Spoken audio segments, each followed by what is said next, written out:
Namaku Aluna.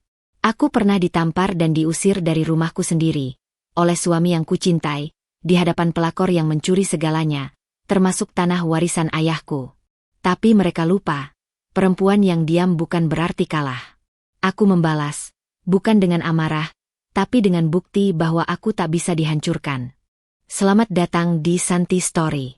Channel ini menyajikan cerita yang penuh makna, haru, dan pelajaran hidup. Setiap cerita yang kami angkat berasal dari pengalaman nyata, dikemas dalam narasi yang menyentuh hati. Sebelum masuk ke ceritanya, sahabat jangan lupa absen dulu ya. Sahabat dari mana saja. Untuk kamu yang belum subscriber jangan lupa subscriber. Yang sudah subscriber semoga rezekinya mengalir.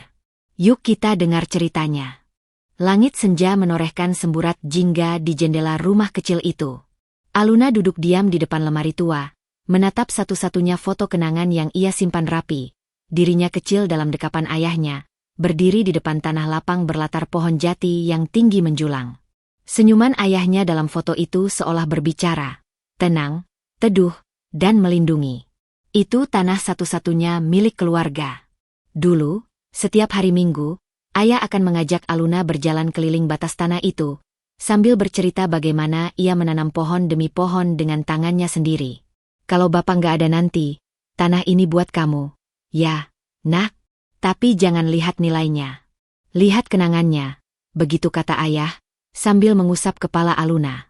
Ia mengangguk waktu itu, belum benar-benar paham apa arti warisan selain sekadar sesuatu yang ditinggalkan. Tahun-tahun berlalu. Aluna tumbuh dewasa, dan ayahnya mulai sakit-sakitan. Pada usia 58, ayah mengembuskan napas terakhir karena komplikasi jantung. Pemakamannya sepi tapi penuh doa. Waktu itu, Arman menggenggam tangannya erat, memeluknya di tepi makam. Kamu nggak sendiri, nah, aku di sini, ya, ucap Arman. Itu janji yang sempat membuat hati Aluna merasa tenang di tengah kehilangan. Arman dulunya lelaki sederhana.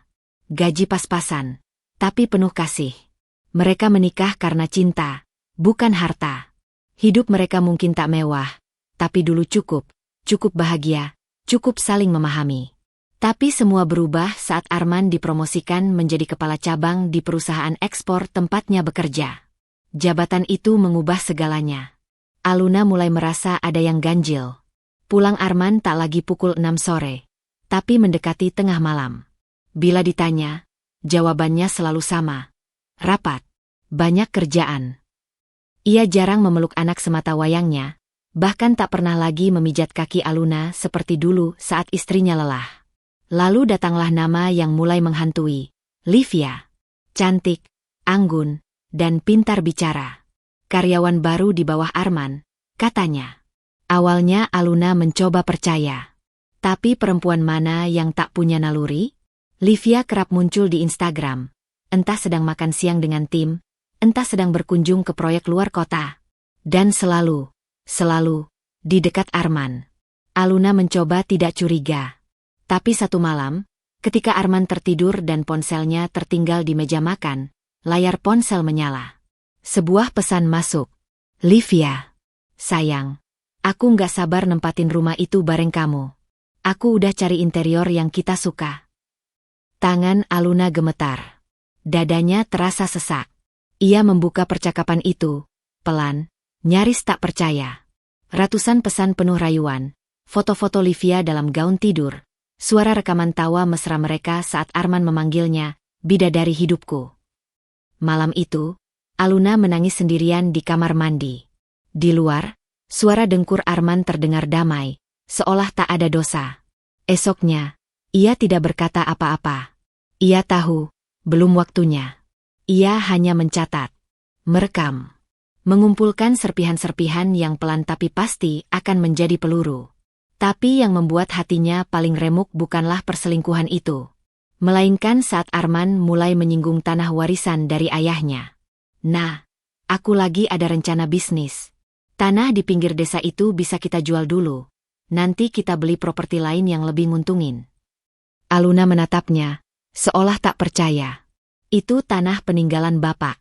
Katanya kamu ngerti betapa berharganya buat aku. Arman tertawa kecil. Nah, Kamu tuh terlalu sentimental. Ini dunia nyata, bukan drama. Sejak itu, wajah Arman tak lagi sama. Penuh ambisi. Ia bicara soal nilai jual, bukan kenangan. Tentang prospek, bukan perasaan. Tentang Livia, meski tak menyebut nama, tapi Aluna tahu. Ia tahu tanah itu bukan lagi hanya soal harga, tapi tentang pengkhianatan yang mulai mencari bentuknya. Dan ia tahu, jika ia tidak bertahan, maka semuanya akan hilang. Warisan ayahnya, rumah tangganya, bahkan dirinya sendiri. Namun saat itu ia belum melawan. Ia hanya diam. Tapi di balik diamnya, Aluna mulai menyusun sesuatu. Sesuatu yang tak akan mereka duga. Sesuatu yang akan membuat mereka menyesal seumur hidup. Dan Aluna bersumpah, ia tak akan menangis lagi untuk orang yang bahkan tak pantas mendapatkan air matanya. Hujan turun deras malam itu, mengetuk atap seperti ribuan ketukan hati yang tak tenang. Aluna berdiri di depan kompor, mengaduk sup ayam hangat kesukaan suaminya. Jam sudah menunjukkan pukul 9 malam, tapi Arman belum juga pulang. Di meja makan, Alif, anak semata wayangnya yang baru berusia 7 tahun, mulai tertunduk lesu. "Mama, Papa pulang gak malam ini?" Aluna tersenyum kecil, menahan getar di bibirnya. "Pasti pulang, sayang. Makan dulu, ya. Supnya masih hangat." Tapi di dalam hatinya, ia tahu, pulang kini bukan lagi prioritas bagi Arman. Sudah hampir 2 bulan, pria itu jarang pulang tepat waktu. Bahkan saat pulang pun, tubuhnya ada di rumah, tapi jiwanya entah melayang kemana. Tidak ada obrolan hangat, tidak ada pelukan untuk anaknya, bahkan tidak ada sekadar tanya, "Kamu capek nggak hari ini, Nah?" Setiap malam berubah menjadi rutinitas menanti. Menanti suara pintu dibuka, menanti alasan baru yang terdengar basi.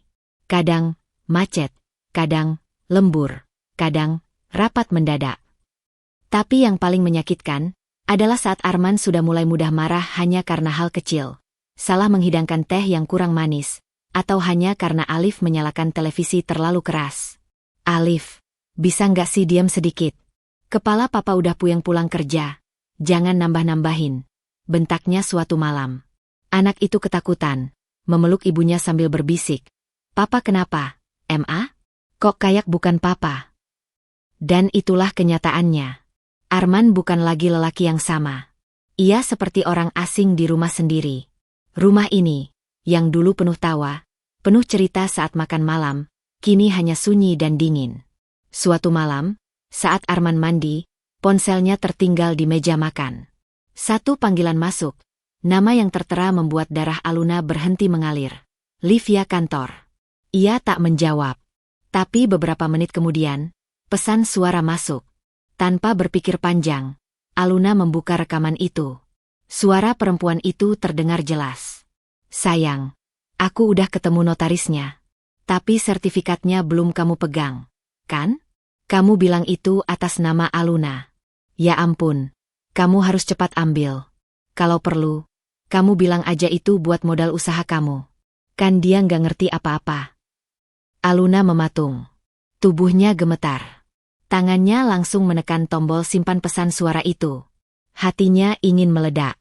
Tapi wajahnya tetap tenang saat Arman keluar dari kamar mandi, mengeringkan rambutnya sambil bertanya santai, "Ada telepon masuk nggak?" Ia menggeleng. "Nggak." Malam itu, Aluna tak bisa tidur. Ia duduk di pojok kamar, membungkus dirinya dengan selimut meski tubuhnya tak kedinginan. Ia merasa rumah ini sudah tak lagi menjadi miliknya. Dinding-dinding yang dulu dibangun dengan cinta, kini seolah menguping rahasia pengkhianatan. Ia memutuskan untuk tidak menuduh, tidak menangis, tidak juga meledak. Ia memilih mencatat, merekam, menyimpan. Mulai saat itu, setiap percakapan telepon mencurigakan, ia aktifkan perekam suara. Setiap tanda tangan yang diminta Arman tanpa penjelasan, ia fotokan dan pelajari diam-diam. Setiap transaksi rekening, ia catat secara rahasia. Ia tidak tahu akan berakhir seperti apa, tapi ia tahu satu hal. Ia tidak boleh menjadi istri yang naif. Ia tidak bisa lagi hanya mengandalkan cinta dan kesetiaan sepihak. Beberapa hari kemudian, saat sedang membereskan cucian, ia mendengar Arman berbicara di teras belakang. Ia pikir suaminya sedang menelepon rekan kerja, tapi kalimat-kalimat yang terdengar memaku langkahnya. Udah, aku yang urus. Dia masih percaya sama aku. Lagi pula, dia nggak ngerti soal hukum. Surat kuasa bisa aku akalin, asal dia tanda tangan. Nanti sertifikat itu kita balik nama diam-diam. Pas dia tahu, semuanya udah selesai. Aluna membekap mulutnya sendiri. Air mata menetes tanpa suara. Ia tak bisa mengerti bagaimana seorang suami bisa berkata begitu tentang istrinya sendiri. Tentang harta warisan yang selama ini disimpannya seperti menyimpan hati ayahnya. Tapi kali ini, ia tak menangis karena lemah. Ia menangis karena sadar. Ini bukan lagi sekadar urusan rumah tangga. Ini soal harga diri. Ini soal kepercayaan yang diinjak, tentang kenangan yang hendak dicuri. Ia tahu, rumah ini sudah bukan rumah lagi. Tapi ia belum akan pergi. Ia akan bertahan, untuk menyusun rencana. Karena ada satu hal yang tidak mereka tahu. Aluna bukan perempuan yang akan hancur hanya karena dihancurkan. Ia adalah perempuan yang akan berdiri paling kuat, saat semua orang berharap ia jatuh. Pagi itu langit mendung. Udara lembab menekan dada seperti pertanda buruk. Aluna baru saja selesai menyuapi Alif sarapan ketika suara mobil berhenti di depan rumah. Ia mengintip dari jendela, mobil Arman, dan di sebelahnya duduk Livia, turun dengan kacamata hitam besar dan langkah percaya diri, seperti pemilik rumah. Aluna mengernyit. Tak ada kabar, tak ada penjelasan. Dan sekarang wanita itu datang dengan santai ke rumah mereka? Pintu dibuka keras oleh Arman. Suaranya nyaring, tak ada lagi nada hormat. Nah, kumpulin semua dokumen tanah itu sekarang juga. Aku butuh hari ini. Aluna berdiri, bingung dan marah. Arman, ini rumah kita. Kenapa kamu bawa dia ke sini? Dan kenapa kamu bicara kayak gitu? Livia masuk tanpa permisi, menjatuhkan tas di sofa dan melihat sekeliling dengan senyum sinis. Aduh, rumahnya kecil banget ya. Tapi lumayanlah buat awal. Maaf ya, Kak. Cuma komentar aja. Aluna menahan diri agar tak melemparkan apapun ke arah wanita itu. Ia berbalik menatap suaminya. Kamu serius, men? Kamu suruh aku kasih sertifikat tanah warisan bapak di depan dia. Arman mendengus, seolah muak. Aku udah capek. Nah, jangan bawa-bawa perasaan terus. Ini buat investasi. Nggak usah drama. Udah, ambil aja. Dari dalam kamar, muncullah Rika, adik perempuan Arman yang selama ini diam-diam dekat dengan Livia. Ia bersandar di dinding sambil menyilangkan tangan. Kalau aku sih ya, Kak, kalau emang suami minta buat kebaikan, mending dikasih aja. Nggak usah sok suci jadi istri yang merasa paling benar. Perkataan itu menusuk. Tapi Aluna tetap berdiri tegak. Ia berjalan pelan ke kamar, mengambil map biru tua dari lemari, menatapnya sejenak. Berkas tanah itu masih lengkap, masih atas namanya.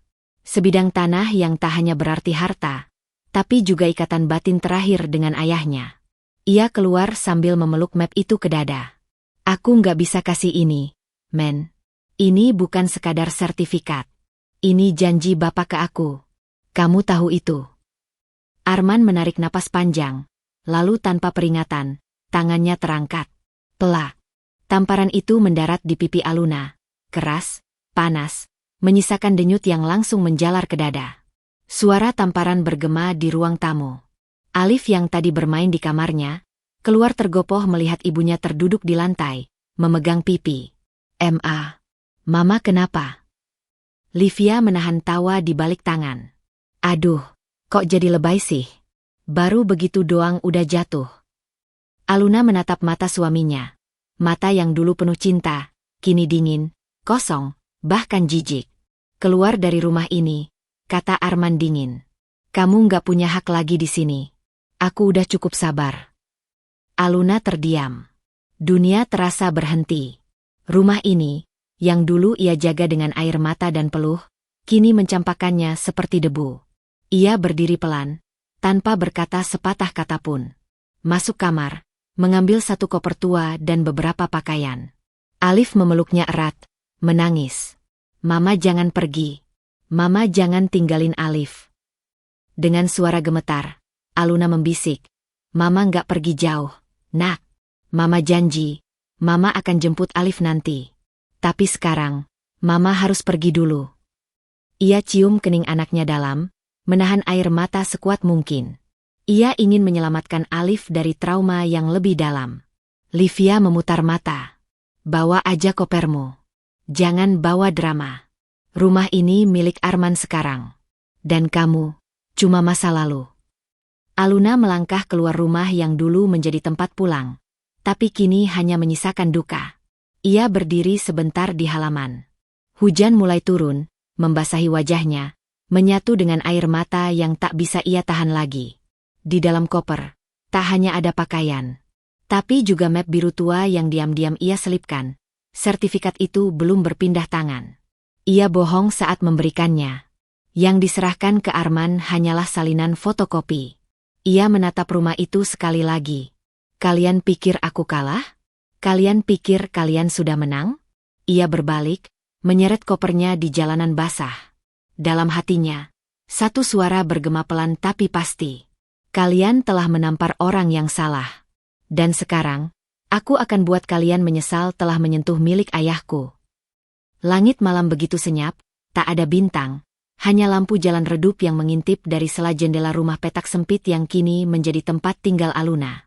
Bau lembab tembok tua bercampur aroma sabun cuci dari ember cucian di pojok dapur. Suara tikus kadang terdengar di atas plafon, namun ia tak peduli. Koper tuanya tergeletak di sudut ruangan, belum sempat dibongkar. Ia duduk di lantai, bersandar pada dinding, memeluk lutut, memandangi kipas angin tua yang berderit pelan seolah mengeluh ikut lelah bersamanya. Tempat ini bukan rumah. Ini hanya pelarian dari neraka yang bernama pengkhianatan. Teman lamanya, Rani, yang memberinya tumpangan tinggal tanpa tanya macam-macam. Mereka dulu sahabat dekat semasa kuliah. Saat Aluna datang dengan wajah sembab dan mata sembilu, Rani hanya memeluknya erat dan berkata, "Kamu tinggal di sini aja dulu, nah. Aku nggak perlu tahu sekarang. Istirahat, ya." Tapi istirahat bukan hal mudah bagi hati yang luka. Malam-malam panjang Aluna lalui dalam diam. Nafsu makan hilang. Tubuhnya melemah. Wajahnya pucat, pipinya mengerut karena tak ada tawa. Ia hanya bisa tidur jika benar-benar kelelahan menangis. Dan saat tidur pun, mimpi buruk datang silih berganti. Ia tidak hanya kehilangan rumah. Ia kehilangan kepercayaan. Seseorang yang dulu bersumpah untuk melindunginya, justru menjadi orang pertama yang mendorongnya ke jurang. Dalam sepekan, Aluna tak lagi menyisir rambutnya. Ia malas berbicara. Suara anaknya, Alif, hanya terdengar lewat rekaman video lama di ponsel yang ia putar berulang-ulang. Tak ada kabar dari rumah. Arman bahkan tak bertanya di mana Aluna berada. Yang ia kirim hanya satu pesan singkat. "Jangan ganggu hidup kami. Kau sudah memilih pergi." Pergi? Tidak. Ia tidak memilih pergi. Ia diusir, dihina, disingkirkan. Puncaknya malam itu, hujan turun deras membasahi atap seng yang bocor. Suara tetesan air dari langit-langit menyatu dengan tangis Aluna yang tertahan. Ia duduk memeluk bantal, tubuhnya menggigil karena demam ringan yang tak diobati. Dalam separuh sadarnya, ia tertidur. Dan dalam tidur itu, ayahnya datang. Wajahnya teduh seperti dulu, mengenakan baju kerja lusuh dan topi caping yang biasa ia pakai saat menyiram pohon-pohon kecil di ladang mereka. "Ayah," bisik Aluna dalam mimpi. "Aku gagal jaga tanah kita. Mereka ambil semuanya." "Yah." Ayahnya menatapnya dengan lembut, lalu duduk di sebelahnya. Ia menyentuh bahu Aluna, dan tiba-tiba dunia dalam mimpi menjadi hamparan ladang luas. Angin semilir, rerumputan bergoyang, dan matahari bersinar hangat. "Nak," suara ayah terdengar tenang. "Tanah bisa mereka ambil. Tapi semangatmu, harga dirimu, ingatanmu tentang siapa kamu, itu tak bisa dirampas." Ia mengusap kepala Aluna perlahan. "Jangan menangisi tanahmu, bangun ladang kemenanganmu. Jangan tunduk pada yang menghina. Tundukkan rasa sakitmu, dan ubah jadi kekuatan." Aluna menangis dalam mimpi itu, memeluk ayahnya erat. "Aku lelah. Yah, aku nggak tahu harus mulai dari mana." Ayahnya tersenyum, menatap mata putrinya. Kamu nggak perlu tahu harus mulai dari mana. Kamu hanya perlu mulai. Ketika Aluna terbangun, matanya basah. Tapi kali ini bukan karena putus asa, melainkan karena sesuatu dalam dirinya perlahan menyala, seperti api kecil yang menolak padam. Ia berdiri pelan, membuka jendela kecil rumah petak itu. Hujan masih turun, tapi tak lagi membuatnya takut. Dinginnya tak lagi menembus ke tulang, karena hatinya perlahan mulai menghangat. Esok harinya, untuk pertama kali setelah berminggu-minggu, Aluna berdiri di depan cermin. Rambutnya kusut, wajahnya pucat, tapi sorot matanya berubah. Ia menyisir rambutnya sendiri, lalu mencuci wajah dengan air dingin. Ia menatap dirinya sendiri. Lama. Kalau mereka bisa merebut yang aku punya, maka aku akan rebut balik, dengan cara yang lebih cerdas. Ia mengambil map biru dari koper. Sertifikat asli masih aman di tangannya. Bersamanya, ia mengeluarkan catatan kecil. Rekaman suara Livia, salinan pesan, bukti transfer dari rekening Arman yang mencurigakan. Aluna mulai membuka laptop pinjaman milik Rani. Ia mulai mencari pengacara, membaca forum hukum, mempelajari pasal-pasal tentang warisan, hak istri, dan penipuan aset. Hatinya masih hancur. Tapi luka yang tak membuatmu bangkit, hanya akan terus membunuhmu perlahan. Dan ia memilih untuk hidup. Ia tahu jalannya tidak akan mudah. Tapi kali ini, ia tidak akan berperang sebagai istri yang disia-siakan. Ia akan maju sebagai perempuan yang tahu apa yang harus ia pertahankan.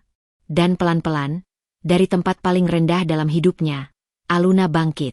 Tanpa perlu berkata apapun pada dunia, ia mulai menanam benih ladang kemenangannya sendiri. Pagi itu, langit Jakarta masih tertutup awan kelabu. Di kamar sempit rumah petak, Aluna duduk tegak di depan laptop. Rambutnya diikat sederhana, wajahnya polos tanpa riasan, tapi ada yang berbeda, sorot matanya. Dingin. Fokus. Hidup. Ia membuka folder digital bertajuk AFL, berisi tangkapan layar percakapan, rekaman telepon Livia yang memerintahkan Arman untuk selesaikan urusan sertifikat, dan mutasi rekening mencurigakan yang ia ambil dari laptop Arman sebelum diusir. Tak banyak, tapi cukup jadi potongan puzzle untuk memulai. Setiap malam, setelah Alif tertidur dalam pelukannya lewat panggilan video, Aluna bergelut dengan pasal-pasal hukum perdata, undang-undang perlindungan aset, hukum waris, dan hak istri atas harta gonogini. Ia mencatat setiap celah. Ia menyusun peta, bukan lagi air mata. Ia menyadari satu hal penting. Arman dan Livia bermain kotor, tapi ceroboh. Mereka pikir Aluna akan hancur dan membisu. Tapi mereka lupa. Perempuan yang dipukul bukan selalu perempuan yang kalah. Dari hasil pencariannya di sebuah forum advokasi hukum, ia menemukan nama pengacara muda bernama Bian Rahmat. Usianya baru 30-an, tapi dikenal sebagai pembela perempuan korban kekerasan dan penipuan dalam rumah tangga. Ia memberanikan diri mengirim surel. Tak berharap banyak. Tapi 2 hari kemudian, sebuah balasan masuk. Ibu Aluna, saya baca semua dokumen Ibu. Menurut saya, ini bukan hanya soal hukum.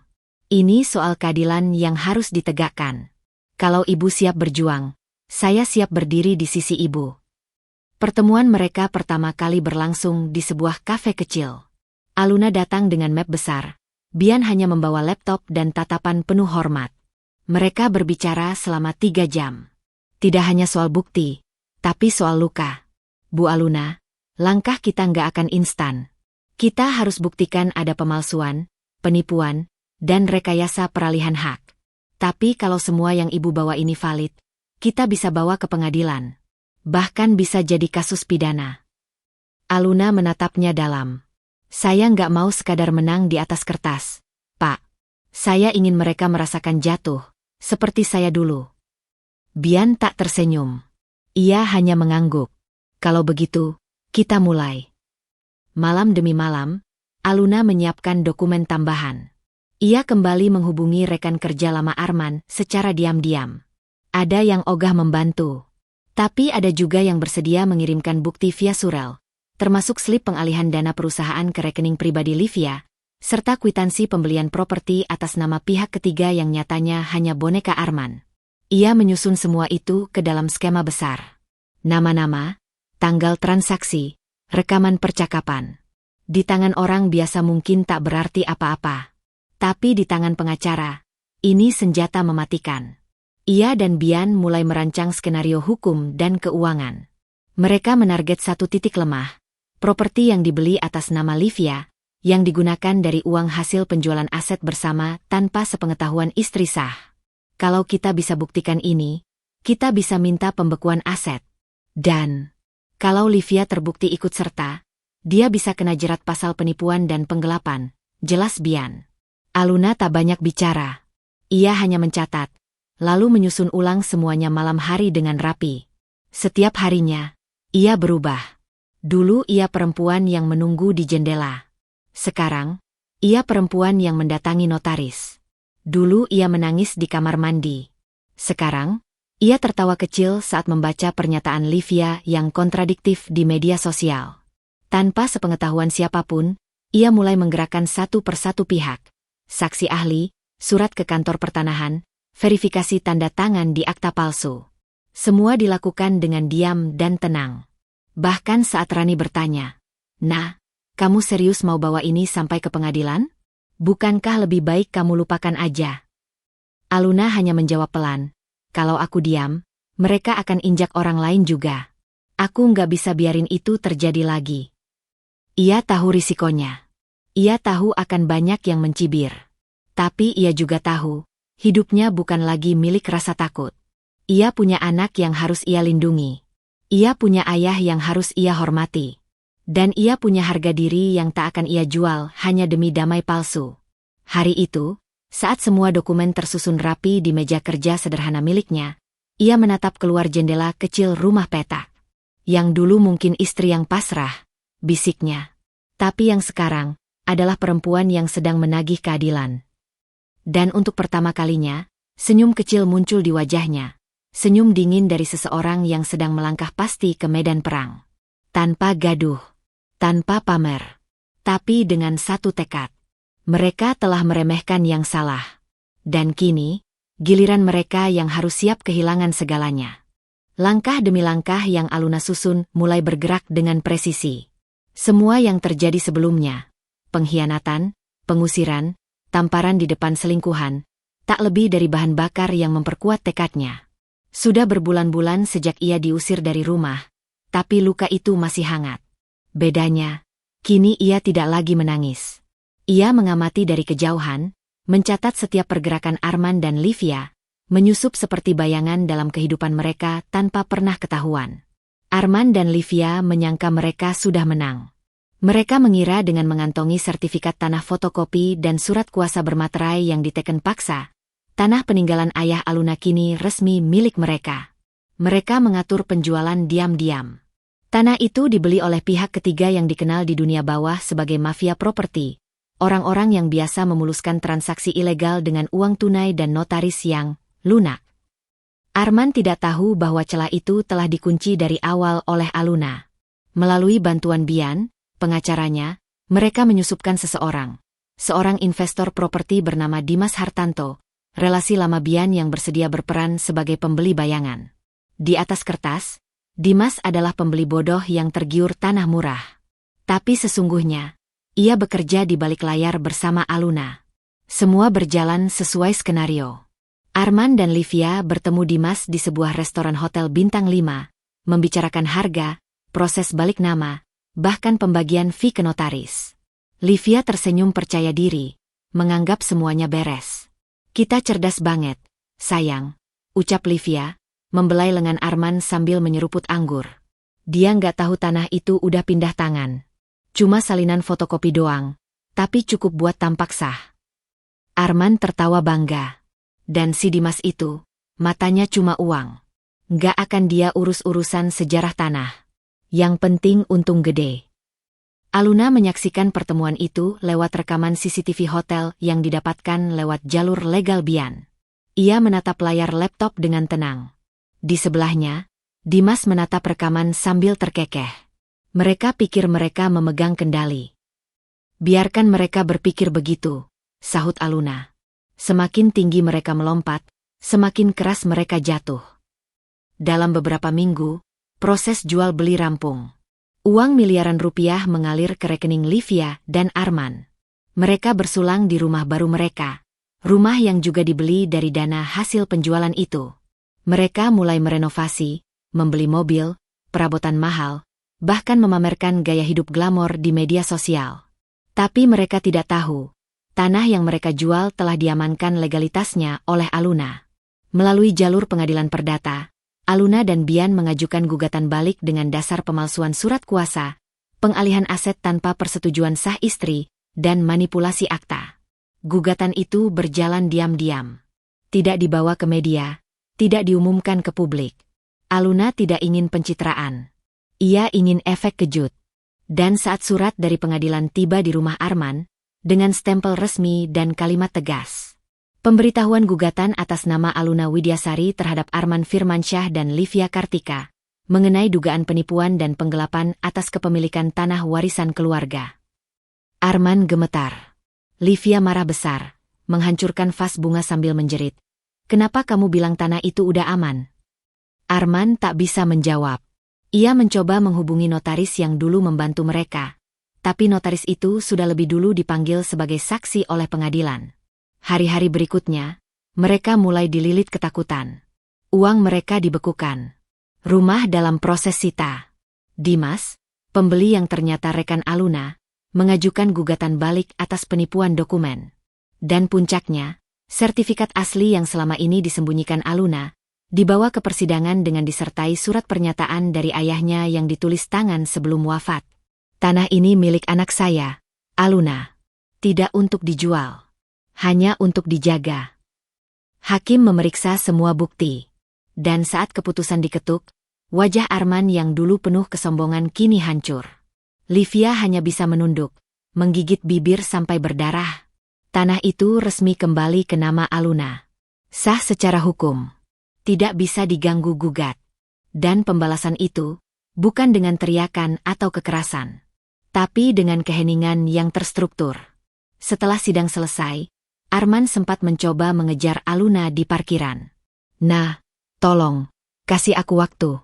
Aku bisa jelasin semua. Aluna hanya menatapnya, dengan sorot mata yang tidak lagi mengenal cinta. Kamu pikir aku diam karena takut? Aku diam karena menunggu waktu yang tepat.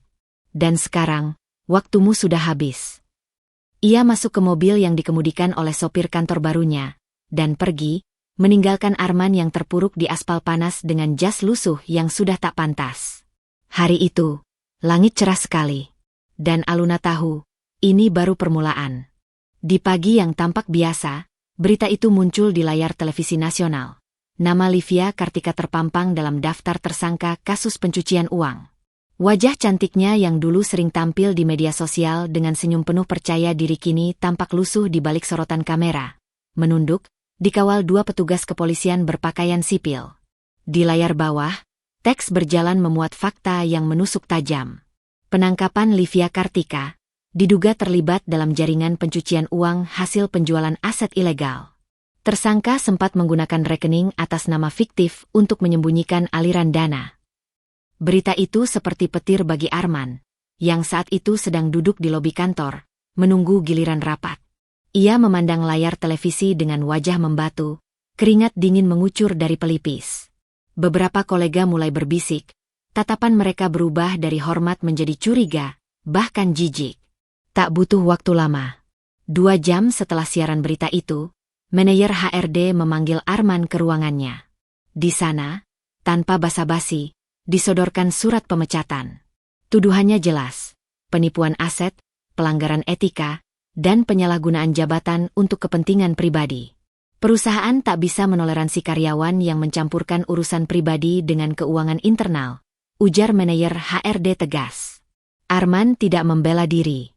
Ia hanya duduk terdiam, seperti tubuhnya hadir tapi jiwanya tenggelam entah kemana. Semua yang ia bangun selama bertahun-tahun runtuh dalam hitungan jam.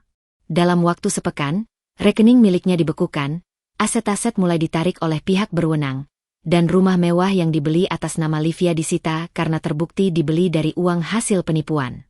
Mobil, perhiasan, bahkan lukisan mahal yang dipajang di ruang tamu, semuanya disegel. Livia, yang sebelumnya begitu angkuh, kini hanya bisa berteriak histeris di dalam sel tahanan.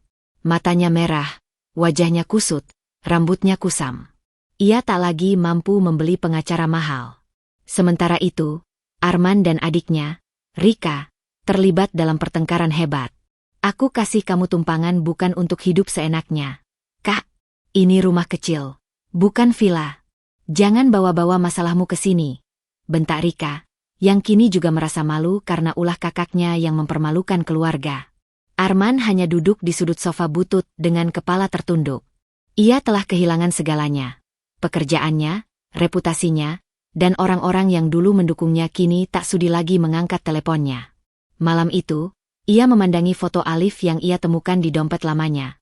Foto kecil yang diambil saat ulang tahun keempat anak itu. Mata anak itu tersenyum tulus, memeluk boneka pemberian ibunya. Foto itu membuat dada Arman tercekik rasa bersalah.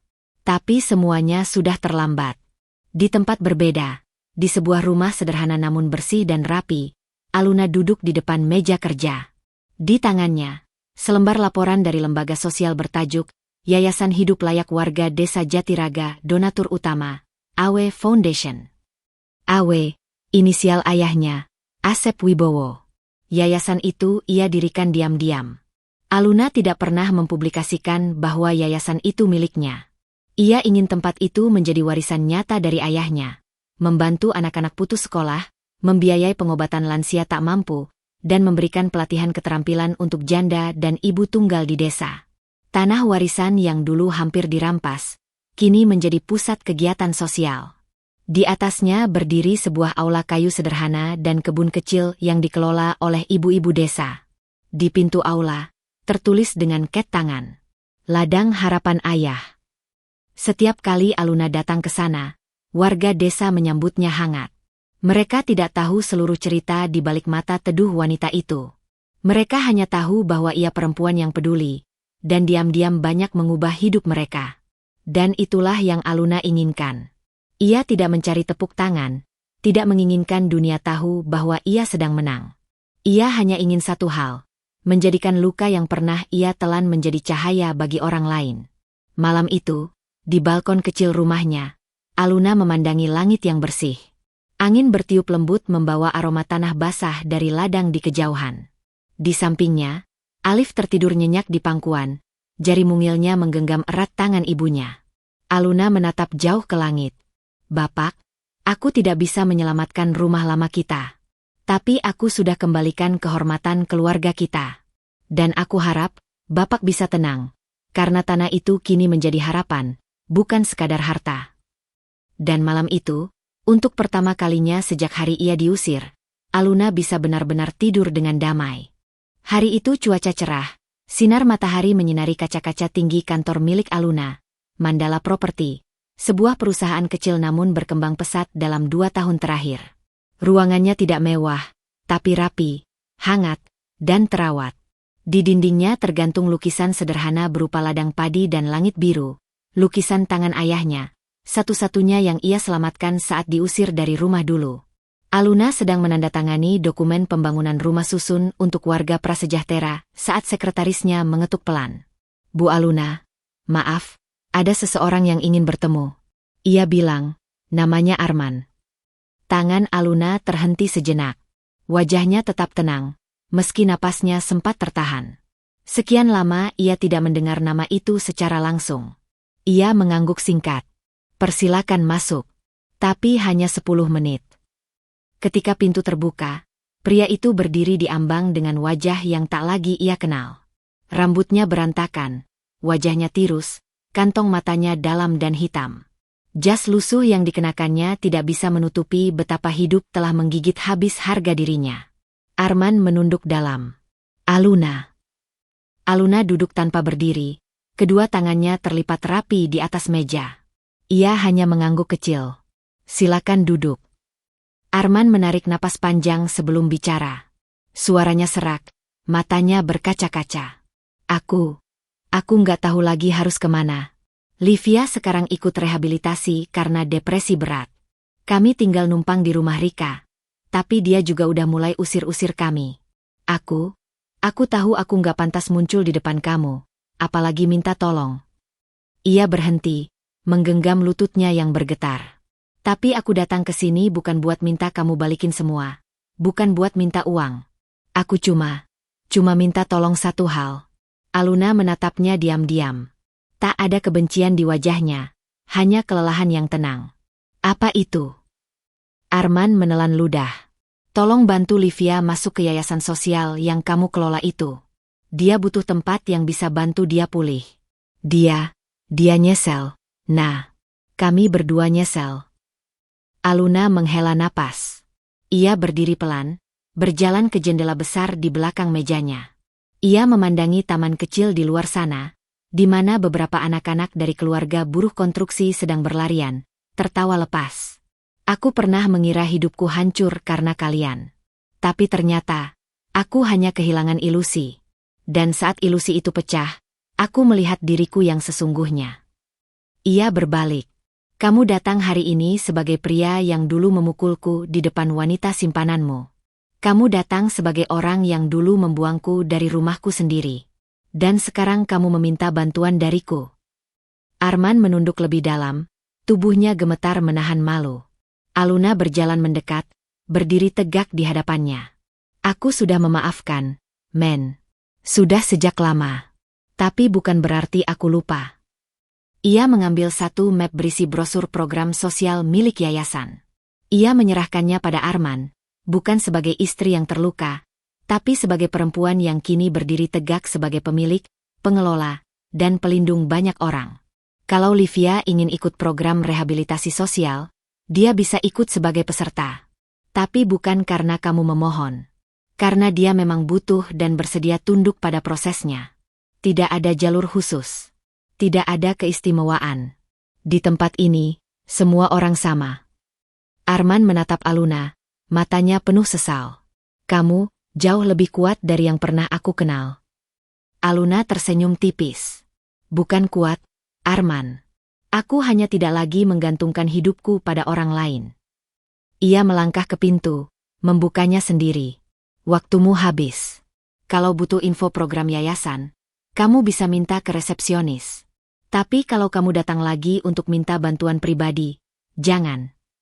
Arman berdiri perlahan, menerima semua itu tanpa perlawanan. Ia melangkah keluar dengan tubuh yang jauh lebih berat dari saat ia datang. Dan ketika pintu tertutup kembali, Aluna menatap jam di dinding. 10 menit. Cukup.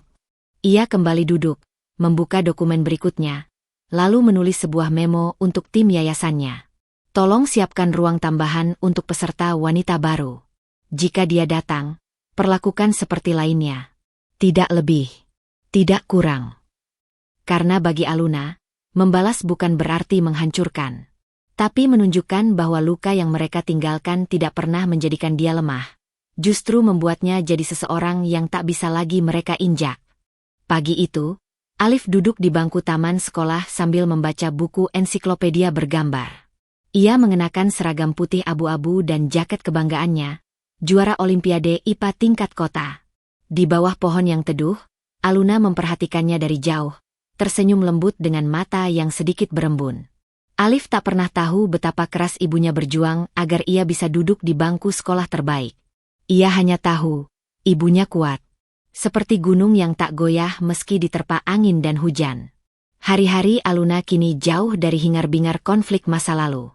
Ia bangun pagi, menyiapkan sarapan untuk Alif, lalu berangkat ke kantor yayasan atau ke proyek-proyek properti miliknya. Hidupnya tidak mewah, tapi damai. Dan damai itulah kekayaan terbesarnya kini. Setiap akhir pekan, Aluna menjadi pembicara di berbagai seminar tentang pemberdayaan perempuan. Ia tidak pernah menyebut nama Arman atau Livia secara langsung. Ia tidak pernah menjual kisah lukanya sebagai drama. Ia hanya membagikan prosesnya, dari titik terendah, sampai bisa duduk di kursi pembicara dengan kepala tegak. Dalam salah satu seminar, seorang peserta bertanya dengan suara bergetar. Bu Aluna, apakah ibu benar-benar sudah memaafkan orang yang menghancurkan hidup ibu? Aluna terdiam sejenak. Ia menatap mata si penanya, perempuan muda dengan luka yang begitu dikenalnya. Pengkhianatan, ditinggal, ditertawakan. Aku memaafkan bukan karena mereka layak dimaafkan, jawabnya pelan. Tapi karena aku layak untuk hidup tenang. Aku memaafkan karena aku tidak ingin masa lalu mereka terus mengikat masa depanku. Ruangan hening. Beberapa orang menunduk, menangis diam-diam. Aku tidak lupa, lanjutnya. Karena jika aku lupa, aku bisa terjebak lagi di rasa percaya yang salah. Tapi aku sudah selesai. Selesai menyalahkan, selesai membenci, selesai berharap mereka akan berubah. Karena saat kita selesai, itulah awal kebebasan yang sesungguhnya. Usai seminar, ia sering didekati perempuan-perempuan muda yang minta pelukan, meminta doa, atau sekadar bercerita. Aluna mendengarkan mereka dengan sabar. Tak jarang ia menggenggam tangan mereka sambil berkata, luka itu tidak akan hilang. Tapi ia akan jadi bekas. Dan bekas itu, kalau kita rawat baik-baik, bisa jadi kekuatan. Suatu malam, Aluna duduk di beranda rumah barunya. Rumah sederhana dengan taman kecil dan pohon Kamboja di sudut halaman. Di atas meja kayu ada jurnal lamanya, yang dulu ia tulis di rumah petak tempat ia menata hidup kembali. Ia membuka halaman yang paling usang, tertulis satu kalimat yang ia gores di malam terkelam. Aku bukan siapa-siapa. Aku bukan apa-apa. Tapi aku janji, aku akan kembali berdiri. Aluna menutup jurnal itu, tersenyum pelan. Ia melihat Alif di dalam rumah, tertawa bersama teman-temannya yang datang menginap. Suara mereka memenuhi rumah dengan tawa dan riuh, hal yang dulu tak pernah ia bayangkan bisa kembali hadir. Dan malam itu, ia menulis ulang kalimat di halaman baru. Aku sudah berdiri. Bukan karena aku menang atas mereka, tapi karena aku menang atas diriku sendiri. Ia tidak ingin membalas dengan dendam. Ia tidak ingin menciptakan lingkaran luka yang tak berakhir. Yang ia inginkan hanya satu, menyudahi cerita lama, dan membuka hidup baru tanpa beban, tanpa kebencian. Damai yang ia miliki bukan datang karena ia lupa apa yang terjadi, tapi karena ia tak lagi memeluk rasa sakit itu setiap hari. Ia menaruhnya, perlahan, dengan sadar, dan berjalan menjauh dengan kepala tegak. Hujan turun rintik-rintik pagi itu, tipis dan perlahan seperti enggan mengganggu kesunyian. Langit mendung menggantung tenang di atas tanah pemakaman tua di pinggiran kota. Di antara barisan nisan batu yang diam, langkah kaki Aluna terdengar pelan menyusuri jalan berkerikil. Di tangannya ada buket bunga Kamboja putih yang ia rangkai sendiri sejak subuh. Ia berhenti di hadapan nisan yang namanya masih ia hafal di luar kepala, tanpa perlu membacanya. Asep Wibowo, ayah, guru, dan penjaga kehormatan keluarga. Ia menghela napas dalam. Dingin pagi menggigit kulit, tapi hatinya hangat. Ia berlutut perlahan, menaruh bunga itu di atas tanah basah. Matanya tak menangis, tapi pandangannya mengandung begitu banyak hal yang tak terucap. Pak, bisiknya pelan, hampir seperti berdoa. Dulu waktu Bapak bilang tanah itu harus dijaga, aku belum sepenuhnya mengerti. Kupikir itu hanya soal warisan. Tapi ternyata bukan. Tanah itu lambang kepercayaan Bapak padaku. Lambang harga diri keluarga kita. Ia menatap nisan itu lekat-lekat. Dan sekarang, aku sudah menjaganya. Sudah kukembalikan kehormatannya. Bukan hanya dengan hukum, tapi juga dengan jalan yang Bapak ajarkan sejak kecil. Jangan menginjak, meski diinjak. Jangan membalas dengan hinaan, tapi tunjukkan siapa kita lewat tindakan. Ia tersenyum kecil, menatap awan yang perlahan terbuka. Mereka menamparku di hadapan penghinaan. Tapi aku membalas mereka dengan keberhasilan. Ini bukan dendam, Pak, ini keadilan. Yang kutata dengan doa, dengan air mata, dan langkah-langkah panjang yang tak pernah mereka lihat. Aluna berdiri pelan, menepuk lutut celananya dari percikan tanah basah.